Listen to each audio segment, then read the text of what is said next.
Aleluia! O nosso Deus é bom, independentemente das circunstâncias.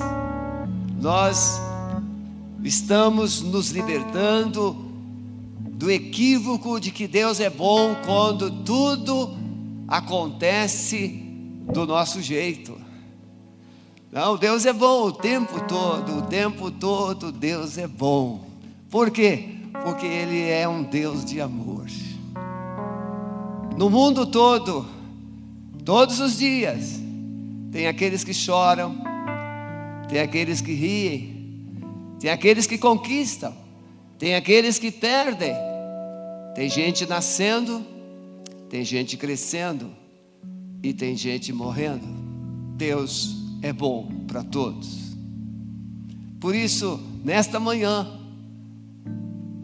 terceiro domingo de abril de 2020, eu quero profetizar na sua vida que esse dia será o começo de um novo tempo na sua história. Nós temos famílias que estão chorando, nós temos famílias que estão vivendo uma ansiedade sem precedentes, sem limites.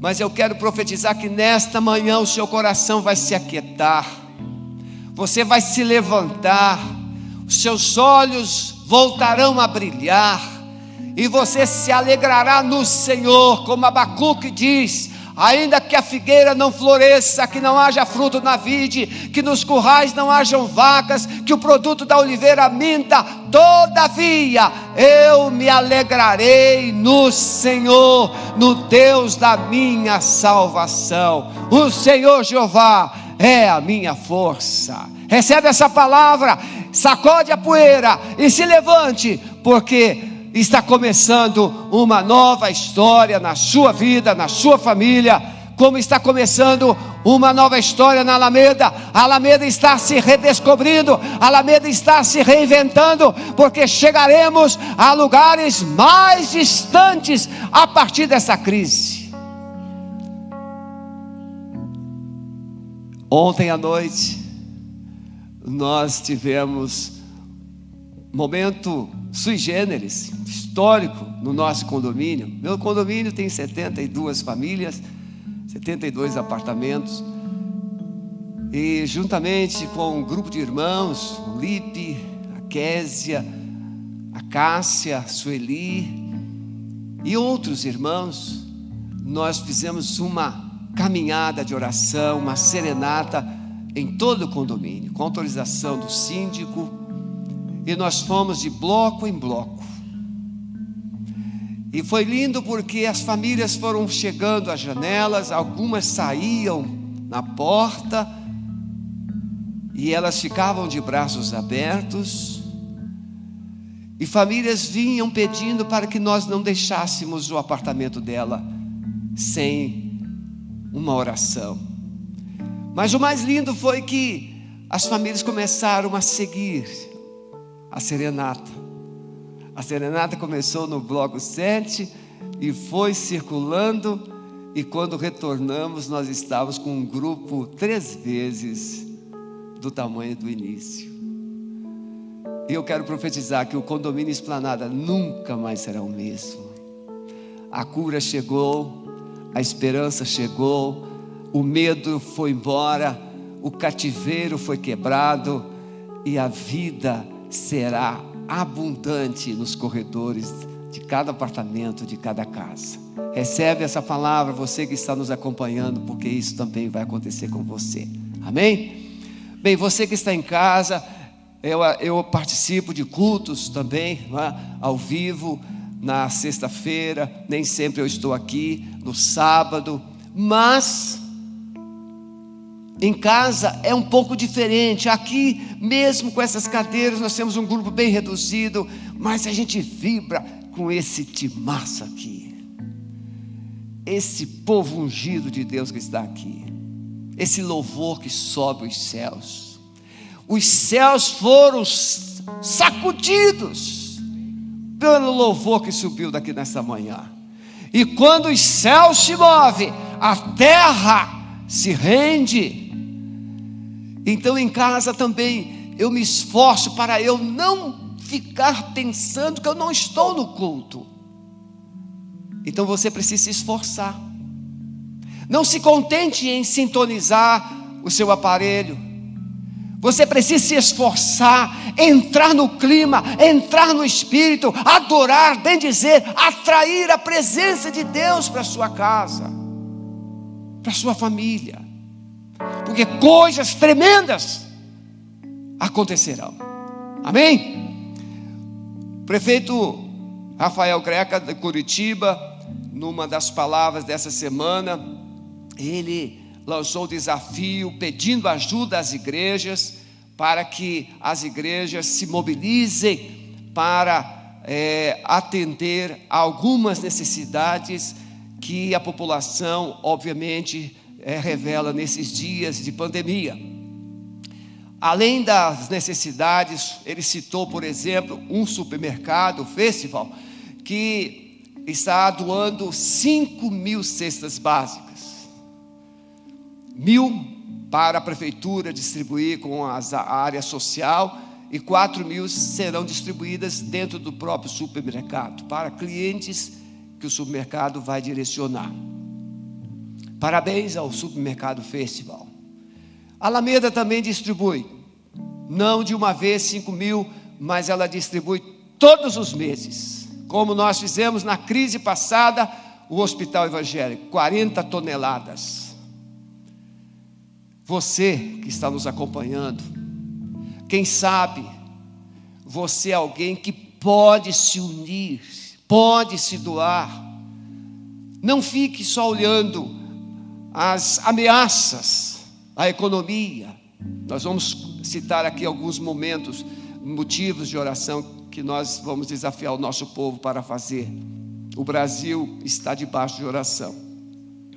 Mas você pode doar. Participe das nossas cestas básicas também. Nós estamos doando aproximadamente para 100 famílias e 12 projetos sociais.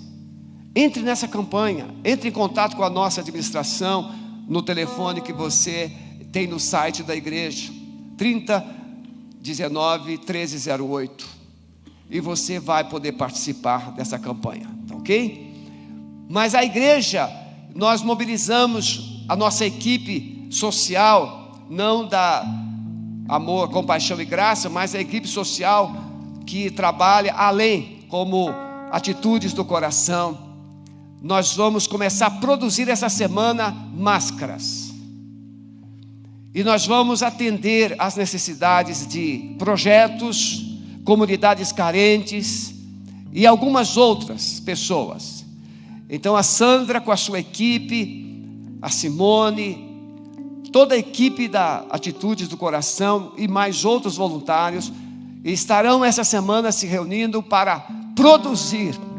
No domingo que vem nós já estaremos aqui informando quantas máscaras nós estaremos entregando semanalmente a partir desse momento, tá ok? Então se você quer entrar nessa campanha, quer entrar dando suporte a essa iniciativa, entre em contato conosco e nós teremos prazer em recebê-lo na nossa caminhada, tá ok? É patrocinar essa campanha. Outras coisas, por exemplo, restrições, isso é uma palavra pastoral que é importante. Eu tenho dito aqui todos os domingos, a circulação de pessoas, Curitiba, juntamente com Mato Grosso, Campo Grande, Mato Grosso do Sul, são as primeiras cidades que estão flexibilizando já. Mas eu quero pedir a você, de todo o coração, que seja prudente. Vamos construir ou reconstruir a nossa liberdade com tal responsabilidade que não tenhamos dor, mas alegria. Então você pode fazer muita coisa sem prejudicar o processo da resistência, da vitória sobre essa pandemia. Então vamos caminhar com carinho, Se você tiver que sair, saia de máscara, não seja descuidado, seja prudente chegando em casa, não entre com os calçados em casa. Todo o cuidado que tem sido dado, vamos nos mobilizar para isso. A nossa liderança de célula e as nossas células de um modo geral. Essa semana nós fizemos uma reunião através do aplicativo Zoom com a liderança. Terça-feira agora nós teremos uma outra reunião de oração. Vai ser a primeira reunião de oração através online pelo aplicativo Zoom. Então o Marcelo está construindo, juntamente com o Moza, todos aqueles que vão participar. E terça-feira, às 9h30 da manhã, nós estaremos juntos, através do Zoom, orando, conversando com a nossa liderança, através dessa situação toda que nós estamos lidando. Irmãos, eu quero dar uma palavra de gratidão mais uma vez à Igreja Batista Alameda e seus colaboradores, porque nós temos pessoas que não são membros ainda, mas são fiéis, são ofertantes, são dizimistas. Eu quero louvar a Deus pela vida dos irmãos. 65% é exatamente o percentual que estávamos no terceiro domingo de março. Olha como essa igreja caminha de forma fiel. Terceiro domingo de março estávamos 64% ou 65%. Terceiro domingo de abril, 65%. Então, independentemente de termos as portas abertas para o público ou não, a igreja precisa desenvolver a visão de uma igreja fiel, comprometida com o reino de Deus. Por quê? Porque a igreja não para. A igreja continua, porque a igreja é você. Você testemunhando, você vivendo, você orando pelas pessoas, como fizemos ontem no nosso condomínio lá no Esplanada. Então vamos desenvolver a fidelidade. Pastor Sócrates, que é um executivo da nossa Convenção Batista Brasileira, esteve na UTI, no respirador. Ontem a família informou, ele já saiu do respirador, já está bem melhor. Então nós queremos louvar a Deus pela recuperação do pastor Sócrates e de muitos outros que têm sido objetos do clamor das orações da nossa igreja. E por último, meus irmãos, a liderança do nosso Brasil. Quem está acompanhando a mídia sabe o que está acontecendo. Nós temos uma situação difícil, porque o emprego, as empresas estão fechadas, o comércio está fechado, então não há rotatividade, não há vendas, não há produção, e quando não há nada disso, também não há arrecadação. E até onde eu conheço o brasileiro, essa flexibilidade de, olha, você pode deixar de pagar a conta de luz. Todo mundo vai deixar. Nós, o povo de Deus, somos diferentes. O povo de Deus não deixa de pagar porque há uma flexibilidade. O povo de Deus paga. O povo de Deus honra. Você só não deve honrar aquilo que você não pode.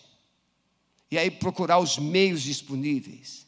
Mas nós somos o povo que honra as autoridades e o Brasil. Então o que está acontecendo? O Congresso Nacional, através da Câmara, nosso presidente da Câmara, aprovou precedentes para que os estados recebam, além daquilo que já foi liberado, uma ajuda financeira, que agora depende do Senado.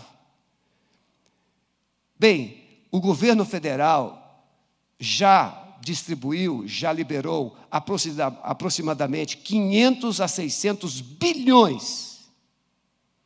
Se o que a Câmara estiver trabalhando for liberado, esses recursos alcançarão perto de R$1 trilhão. Todo o esforço da reforma da Previdência, que será arrecadada em 10 anos, em 6 meses, o Brasil vai perder. Então eu quero pedir oração, para que o Espírito Santo norteie a mente e o coração das autoridades. O Brasil não precisa agora de disputa de poder. O Brasil agora precisa de unidade. E nós profetizamos agora o espírito de unidade. Quebramos agora todo o espírito de orgulho, de altivez, de disputa de espaço político. Nós somos um só povo. E a igreja do Senhor Jesus não vai recuar. O que vai recuar é a corrupção, é a manipulação. Isso vai ter que recuar no nosso país. Chega!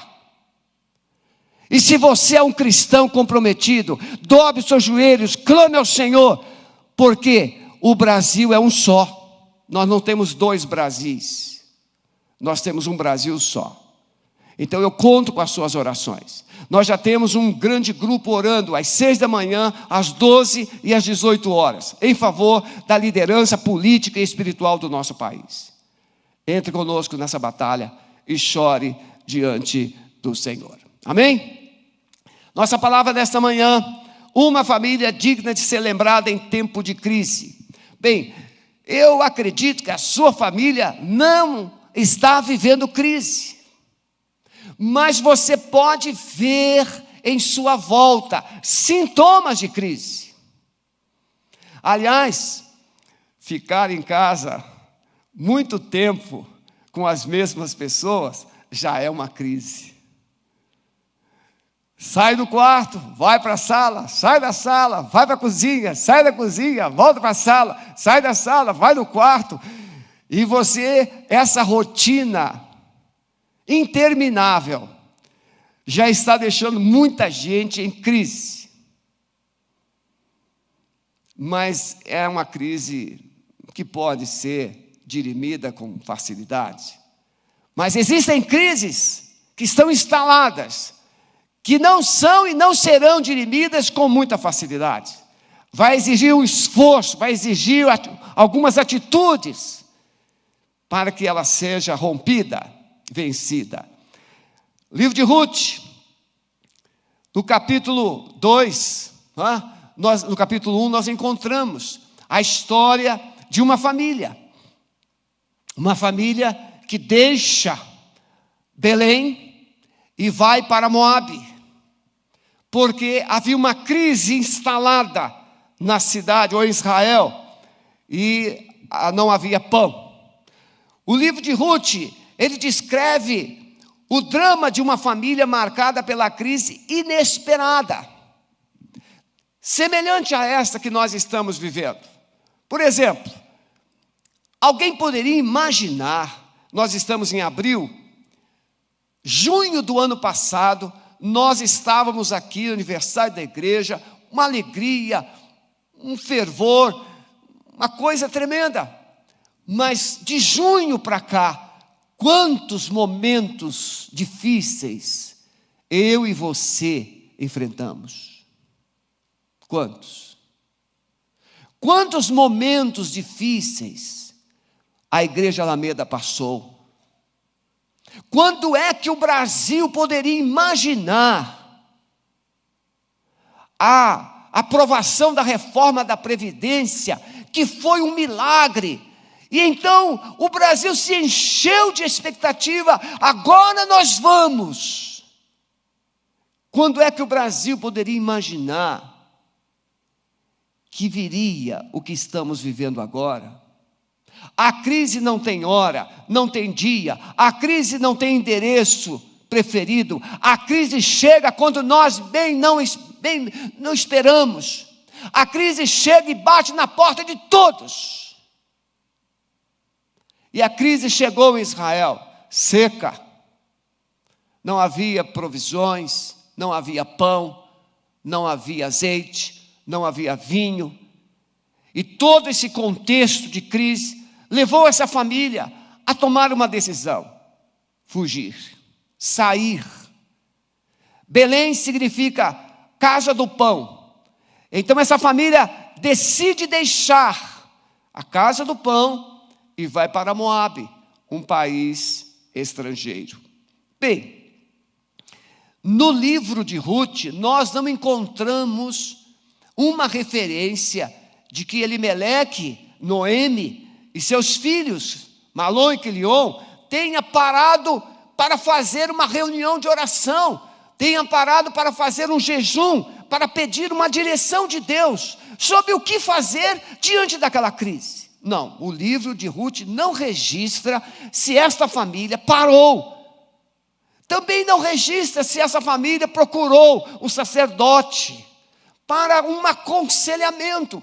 Sacerdote, você é homem de Deus, consulte ao Senhor, devemos ficar nessa cidade, devemos sair, devemos ir para outro lugar, onde há pão, onde há mais possibilidade. Não, o livro de Ruth não registra que a família de Elimeleque tenha também procurado um aconselhamento da sua liderança espiritual para tomar aquela decisão. Mas a família tomou a decisão: vamos embora desse lugar. E o texto vai dizer, quando Noemi retorna, ela diz assim: cheia eu saí. Então a família tinha posses, a família tinha recursos, possivelmente recursos para um determinado tempo, mas ela decidiu sair. Ela juntou o que podia levar e decidiu, a família decidiu: vamos para Moabe.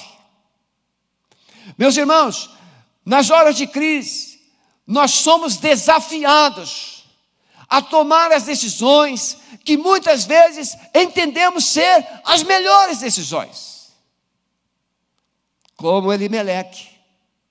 E nós vamos aprender nessa palavra nesta manhã que tomar decisões em tempo de crise exige muito cuidado e muita oração. Então, é uma família marcada pela crise inesperada, traumas, perdas irreparáveis, mas também retrata de uma família que encontra o caminho de volta. Um caminho que levou 10 anos para ser reconsiderado. Encontramos nessa história a triste realidade de que fugir, vamos sair daqui, vamos sair desse casamento, vamos sair dessa empresa porque ela vai falir, vamos sair dessa igreja, vamos sair desse país. Vocês lembram? 2008, 2014, quantos decidiram sair? E depois, Estados Unidos entrou numa crise e quantos tiveram que voltar?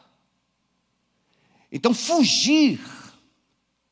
Eu conversei com um jovem ontem pelo telefone que saiu do Brasil e foi trabalhar em Portugal. E ele está sendo muito bem sucedido lá. Está trabalhando, já foi com emprego garantido. Então não foi uma fuga direta, mas pode ter sido uma fuga indireta. Ele pode até estar me acompanhando agora. Conversei com ele, pedi que ele acompanhasse. E ele está sendo bem sucedido.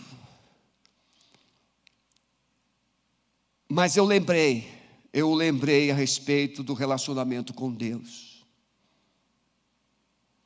E ele me disse: eu não tenho mais aquele relacionamento que tinha antes.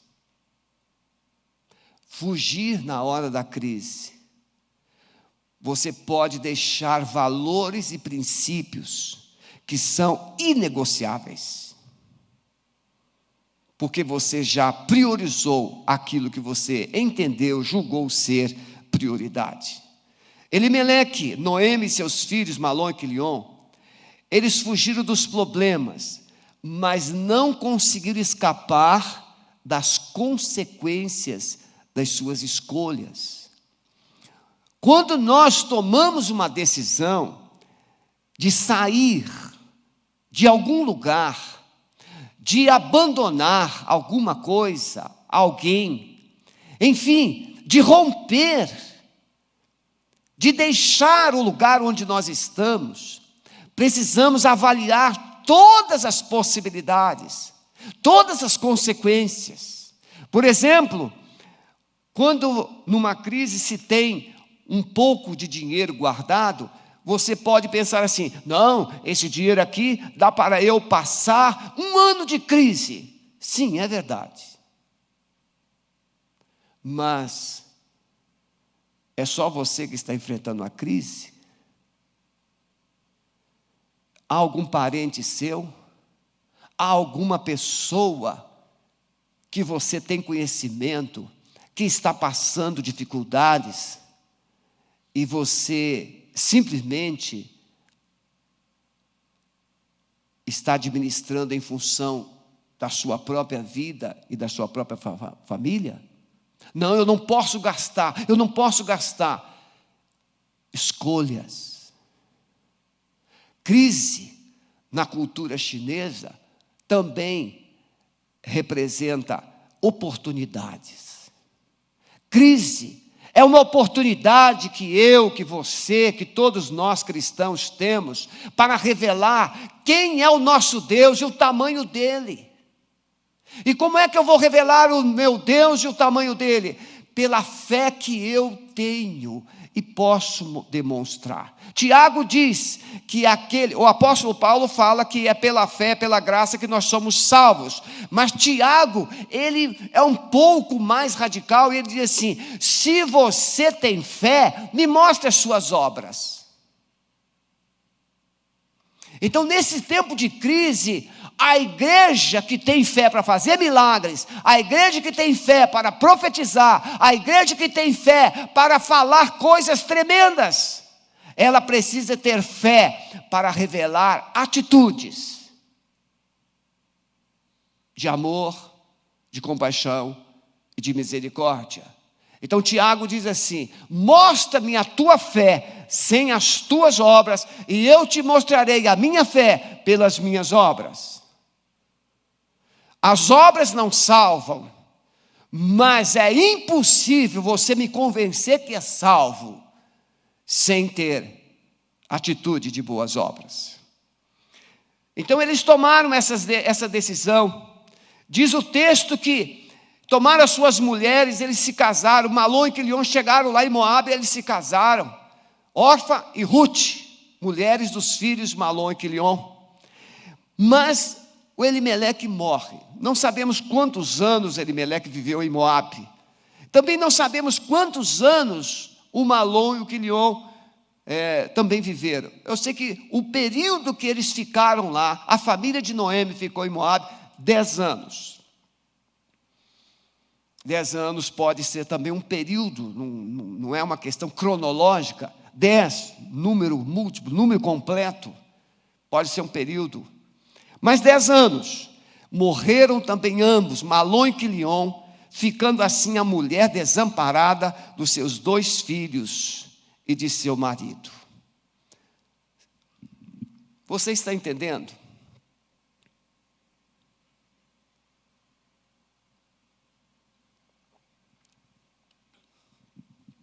Vamos pensar. Noemi tinha seu marido, seus 2 filhos, tinha propriedades, mas decidem fugir. Agora, no lugar que julgavam que seria o lugar de bênção, agora Noemi tem três túmulos e 2 noras viúvas sob a sua responsabilidade. Ela está sozinha. Aquilo que parecia bom se tornou terrivelmente pior. Então, fugir pode parecer uma solução, fugir pode parecer o melhor. O único recurso, na Bíblia nós só encontramos uma única maneira que Deus nos autoriza a fugir, é do pecado. Fugir da aparência do mal, fugir do pecado. Nem do diabo a Bíblia manda a gente fugir, a Bíblia manda a gente resistir o diabo. Mas a gente deve fugir de toda aparência do mal.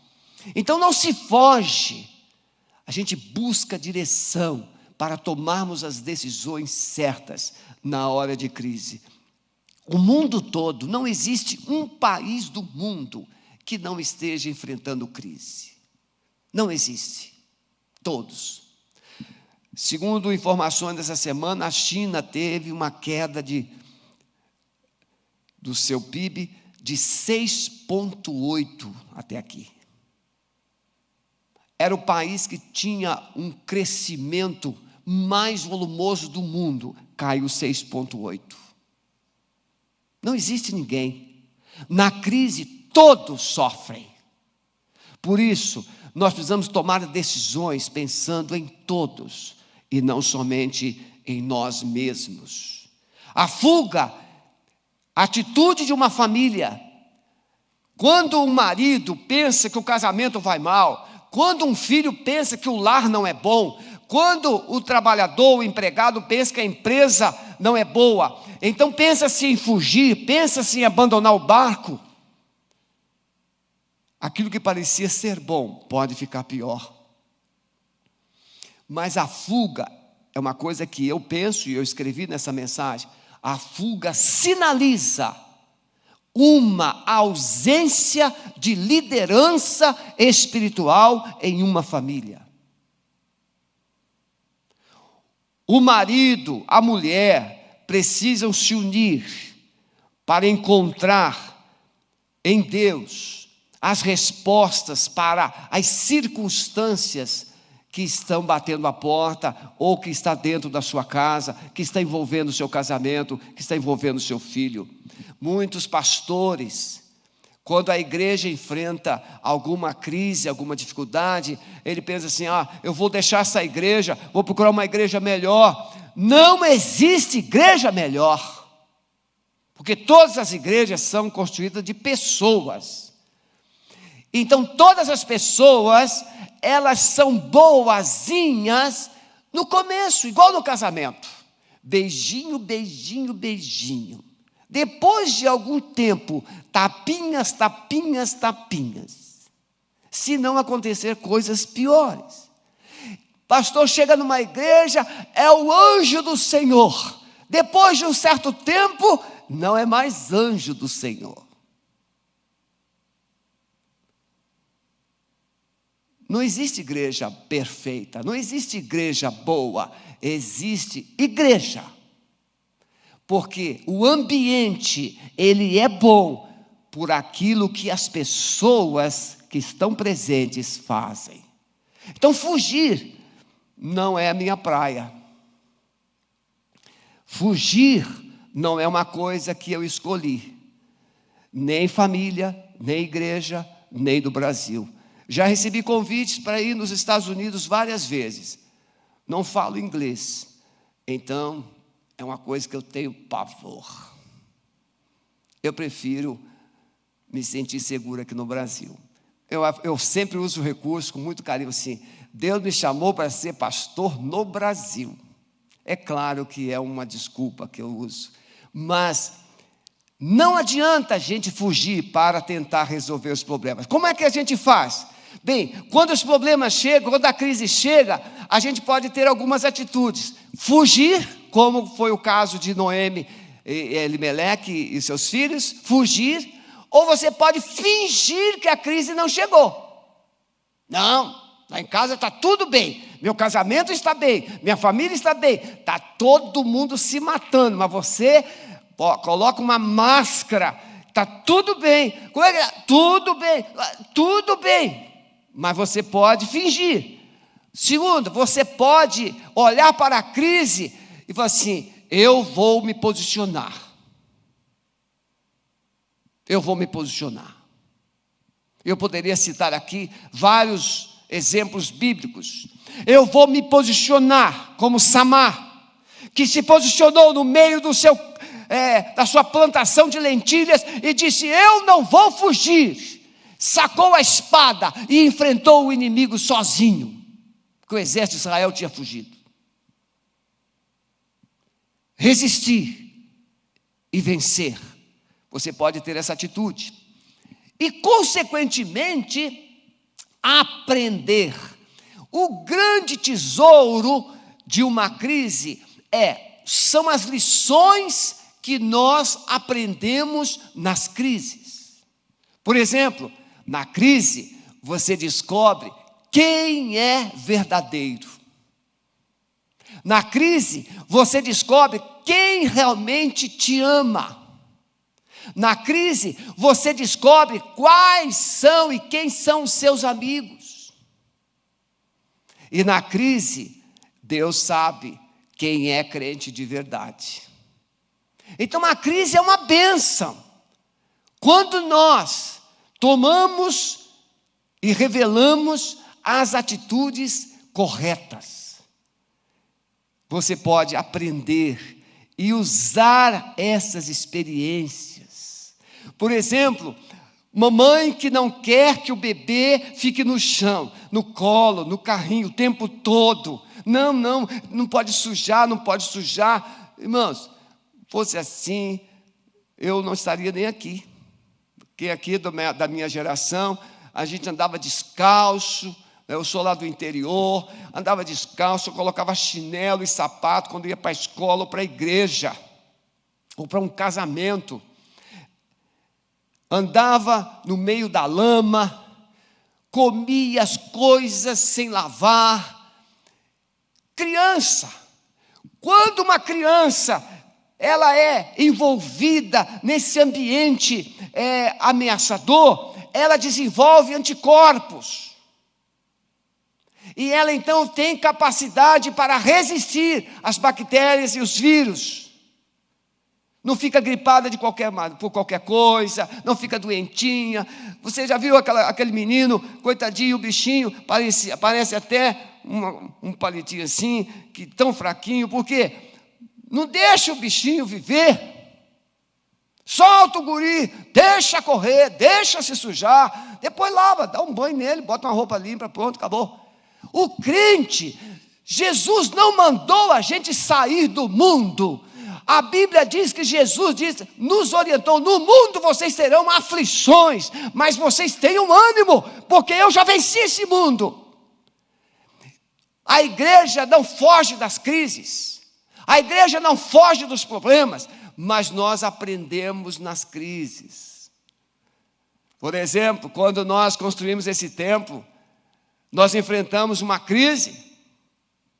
Quando construímos o prédio de educação do Kids, nós estávamos em plena crise no governo Dilma. Crise.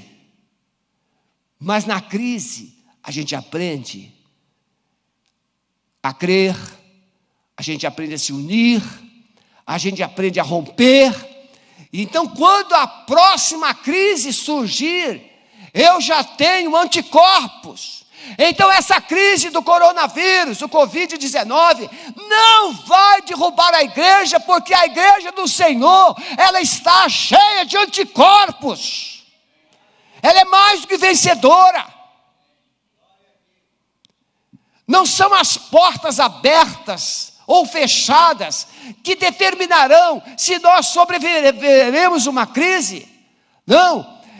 São os crentes cheios do Espírito Santo, com corações liberais, tanto no sentido igreja, quanto no sentido horizontal, para olhar em sua volta. Nós temos lá no nosso condomínio uma senhora jovem, que o marido ficou mais de 30 dias sem poder ir em casa, porque ela tem sensibilidade, e ele trabalha em hospital. A gente acompanhou em oração, a gente deu. Ontem, quando ele... Foi muito lindo, irmãos. Ele saiu do hospital. Ontem ele pôde voltar para casa.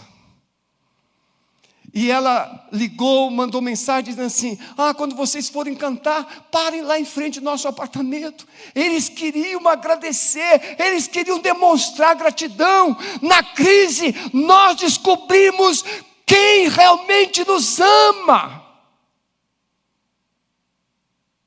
A igreja precisa olhar para essa crise como um campo fértil, um campo de oportunidades, um campo de semeadura, um campo de conquista. Vamos conquistar lares inimagináveis. A crise não é para nos amedrontar, para nos encurralar. A crise é uma porta que Deus abre e diz assim: igreja, entra, conquiste, mostre o meu poder. É isso. O desafio é como você se permite usar por Deus na crise. Nenhuma família está imune à crise, mas podemos considerar as escolhas que nós estamos tomando, que estamos fazendo. São crises relacionais, são decisões equivocadas, são crises financeiras, crises por falta de vida espiritual. Deixamos o lugar da bênção, buscamos alternativas em lugares que Deus nunca nos mandou pisar. Irmãos queridos,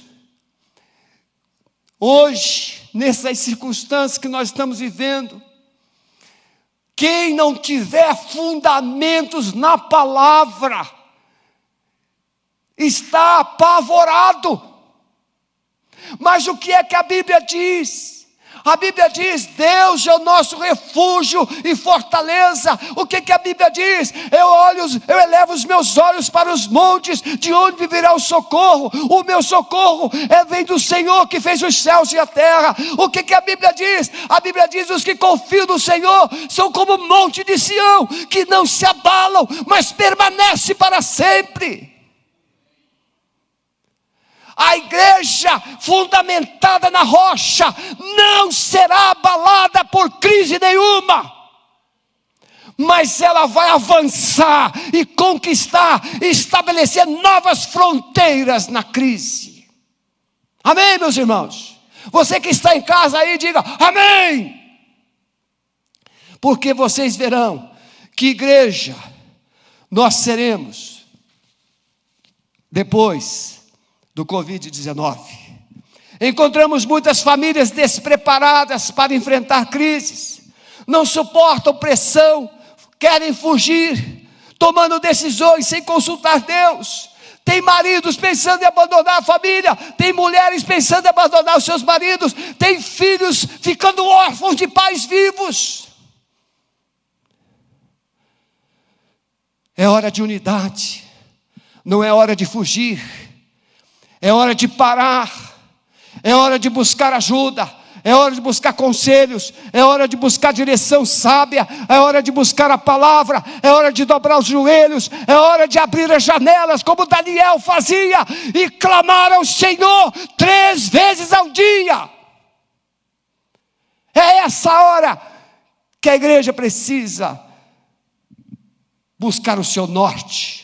Em segundo lugar, uma família deve ser lembrada em tempo de crise, por reconhecer e reconsiderar as decisões e as escolhas tomadas.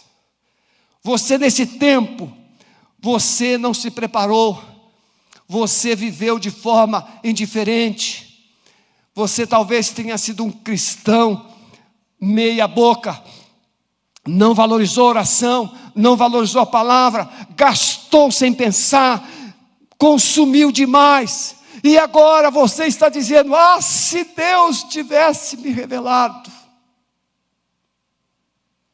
Mas essa família, ela foi lembrada, a família de Noemi foi lembrada, não só pelo fato de ter errado e tomado as decisões, mas por reconsiderar as decisões tomadas.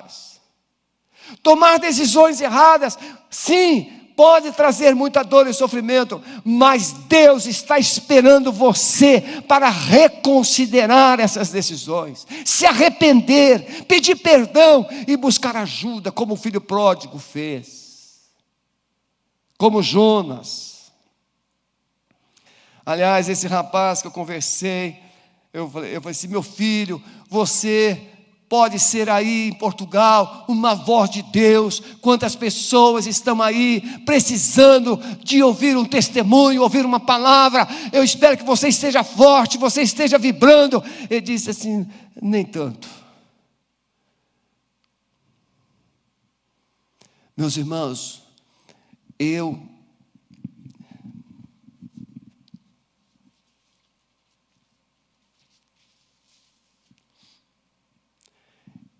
estou vivendo um momento glorioso. Eu já disse aqui, eu não posso correr lá no parque. Mas essa semana eu corri 40 quilômetros. E enquanto eu corro no meu condomínio, eu vou estendendo as mãos e vou profetizando vida. Eu vou profetizando salvação. Eu vou profetizando a queda da idolatria, a queda da feitiçaria. Eu vou profetizando a unidade da família. Foi lindo. Uma família que nós temos uma amizade, mas são idosos. Quando nós passamos na calçada, eles abriram a janela, eles moram no apartamento de baixo. Eles abriram a janela e ficaram ali, naquela expectativa tão linda. São idosos. Ela não pode andar muito. E nós cantamos ali. Deus enviou seu Filho amado. E estendemos as mãos, oramos, abençoamos aquela família com lágrimas nos olhos. A crise pode ser um campo fértil para você revelar a fé, amor e a esperança que Jesus colocou no seu coração. Não fique olhando somente as perdas, olhe as oportunidades. Você verá no final. Eu decido crer que Deus tem para o Brasil um final feliz. Eu tomo as palavras de Jeremias: bem sei o plano que tem a respeito de você, Brasil. Planos de paz e de alegria, e não de mal, para vos dar um final feliz, para vos dar um fim e uma esperança. O nosso país não vai ficar na bancarrota. O que vai ficar na bancarrota são políticos corruptos que irão para a cadeia, serão julgados de uma forma ou de outra, não permanecerão nas suas funções.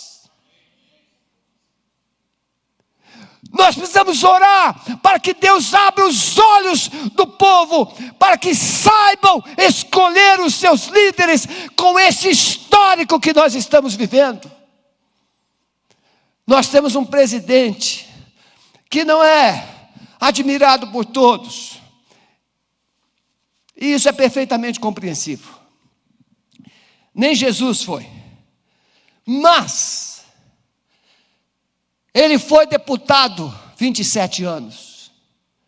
E ele está presidente há mais de um ano. E qual é o motivo da maior resistência do nosso presidente? Porque ele não é corrupto.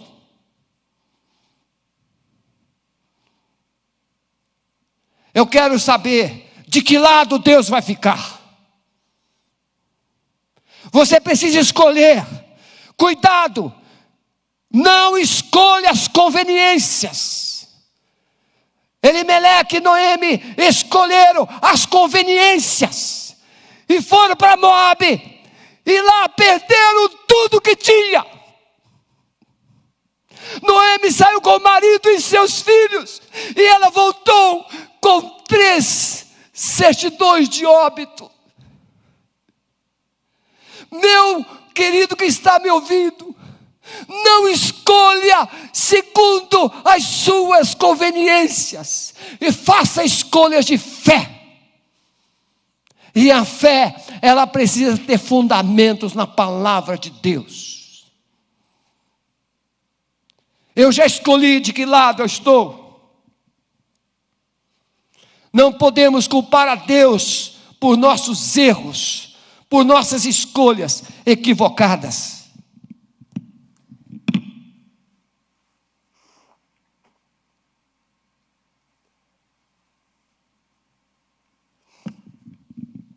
Quando reconhecemos nossos erros e voltamos para Deus, coisas boas podem acontecer novamente.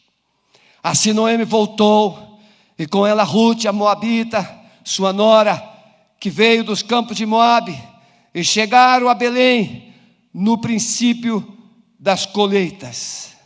Meus irmãos, quando Noemi saiu de Belém há 10 anos atrás, A cidade não tinha pão, a cidade não tinha plantação, a cidade não tinha chuva, a cidade não tinha provisão, a cidade não tinha trigo, a cidade não tinha cevada, a cidade não tinha vinho, a cidade não tinha esperança. Mas quando Noemi volta, havia fartura de pão em Belém.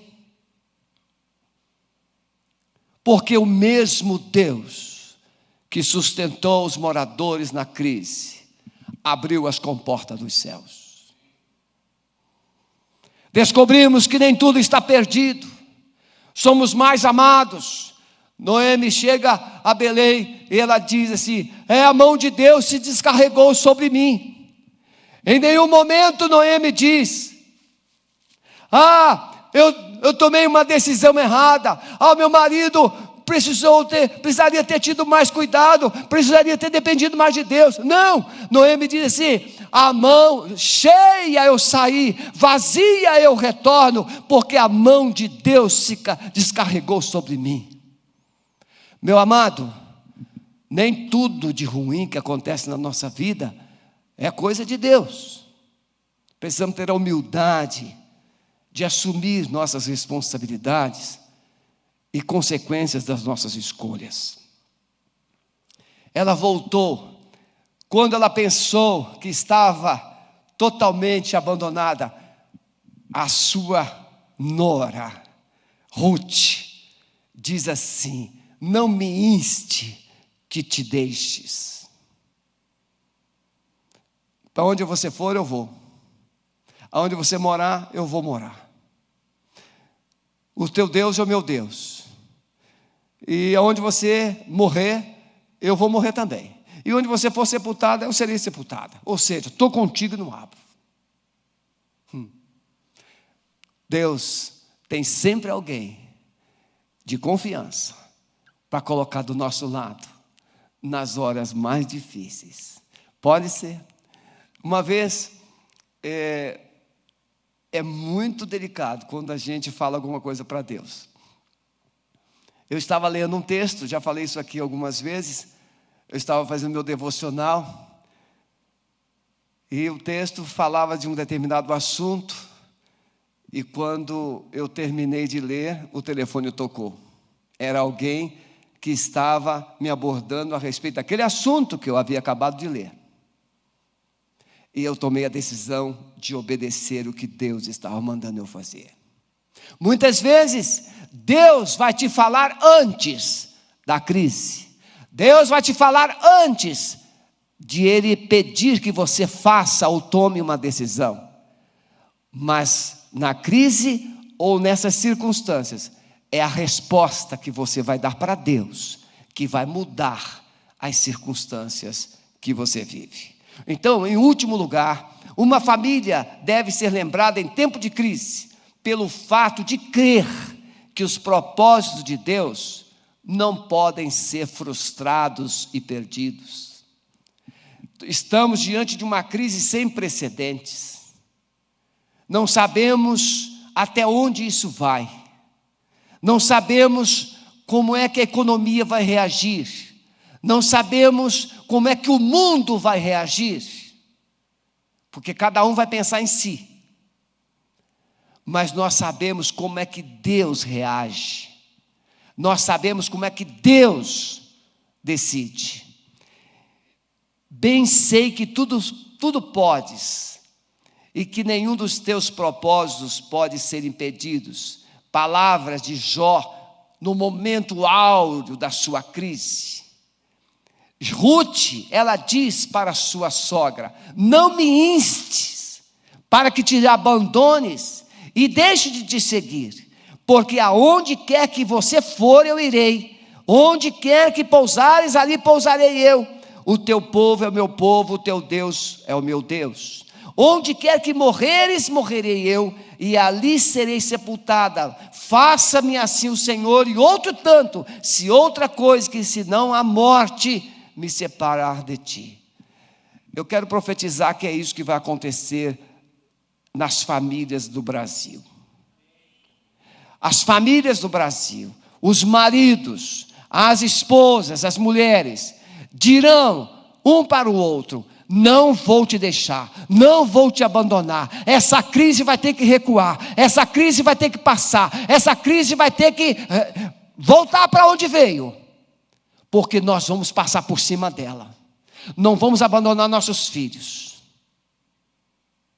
Irmãos, eu tenho acompanhado cônjuges, seja masculino, seja feminino, eu tenho acompanhado ambos, que estão com seus filhos pequenos em casa.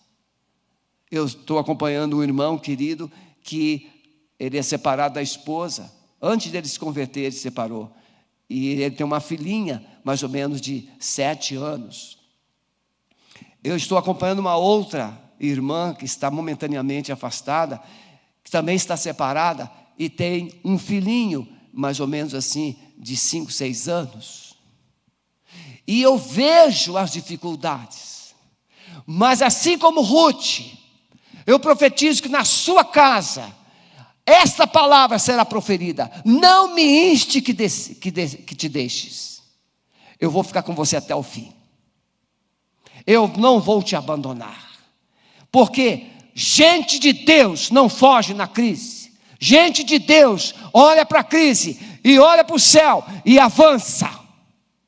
Um amor verdadeiro. Irmãos, eu falei aqui já no começo, nós vamos descobrir na crise quem é que nos ama de verdade. Um amor verdadeiro que estará disposto a fazer novas caminhadas. É o que Ruth não disse para sua sogra só quando ela tinha um marido vivo.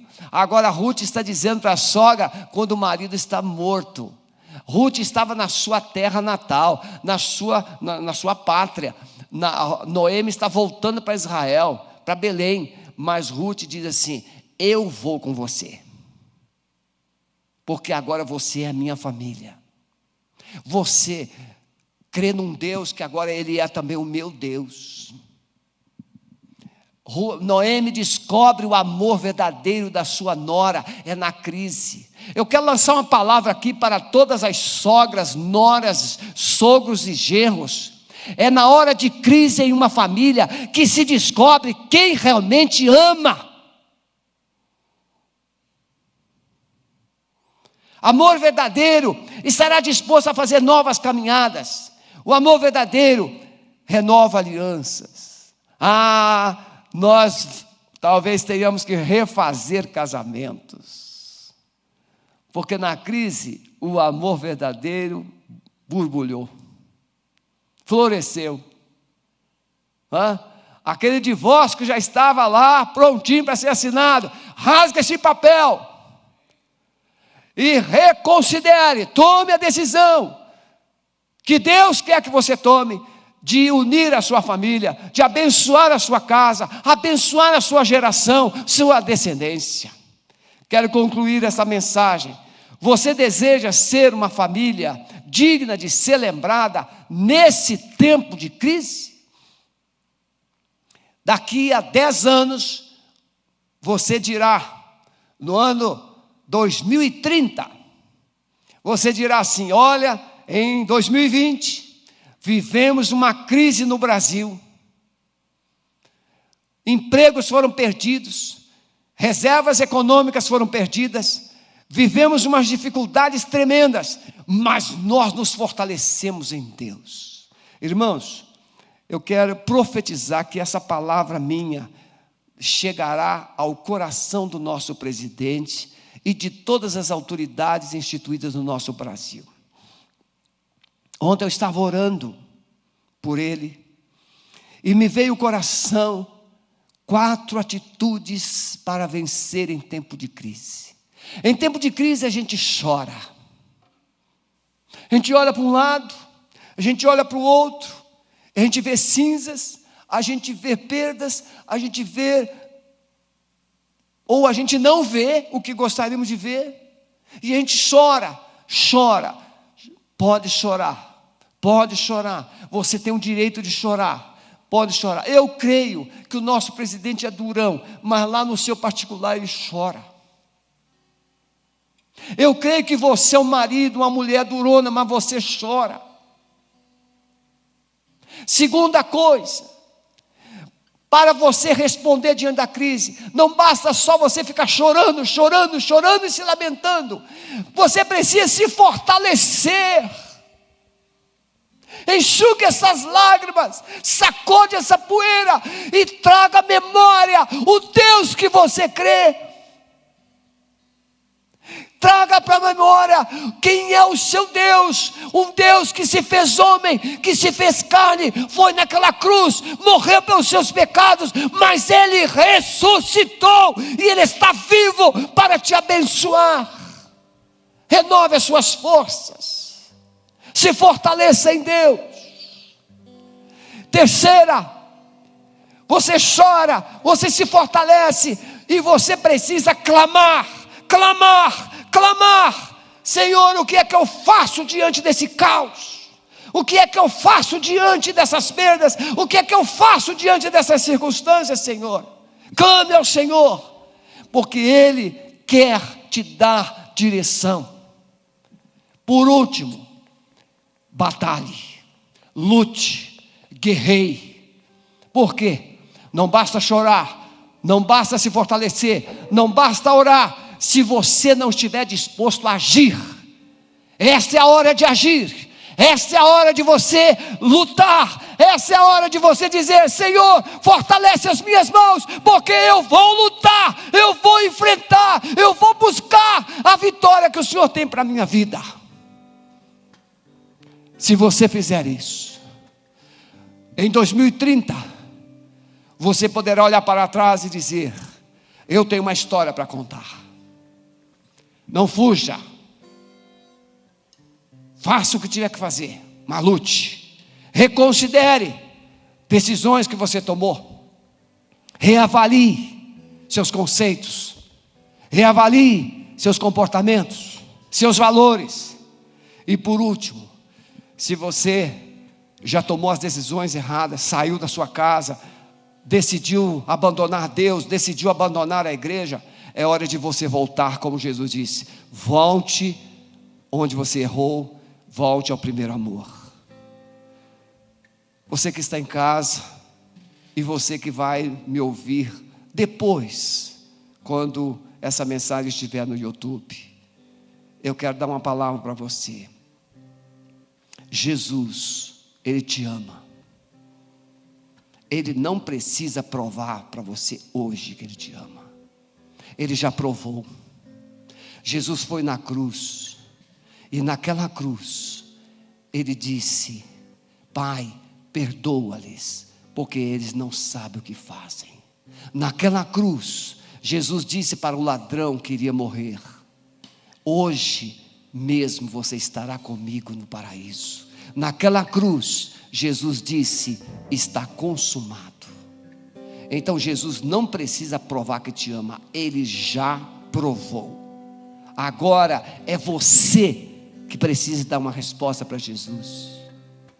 Se você realmente crê que Jesus é esse Deus maravilhoso, que te ama, que morreu por você, Ele está esperando a sua resposta, de confiar nele, de entregar o seu coração para Ele, de se render a Ele, de dizer: Senhor, eu não vou conseguir vencer esta crise sozinho, entra na minha vida, entra na minha casa, entra na minha história, e caminha comigo, eu quero caminhar com o Senhor.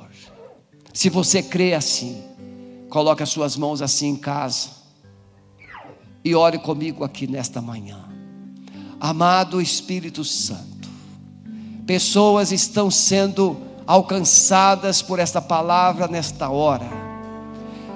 As circunstâncias, Satanás, que é o pai da mentira, e todas as outras razões, buscarão dizer para esta pessoa que não tem jeito, mas eu quero profetizar que tem jeito, que o Senhor é poderoso, que o Senhor é o nosso Deus, que o Senhor nos ama, que o Senhor está pronto para nos abençoar. Eu quero pedir, amado Espírito Santo, traz um renovo nesse coração, quebre todas as mentiras que o diabo tem colocado na alma, na mente dessa pessoa, e a ajude que ela tome uma decisão agora de entregar-se completamente a Ti. Eu abençoo a sua vida, Eu abençoo a sua casa, eu abençoo a sua família, no poder do nome de Jesus. Que Deus te abençoe. Logo mais às 18h30 estaremos juntos novamente. Que a graça do Senhor Jesus seja com a sua vida e com a sua família, e que Deus nos abençoe.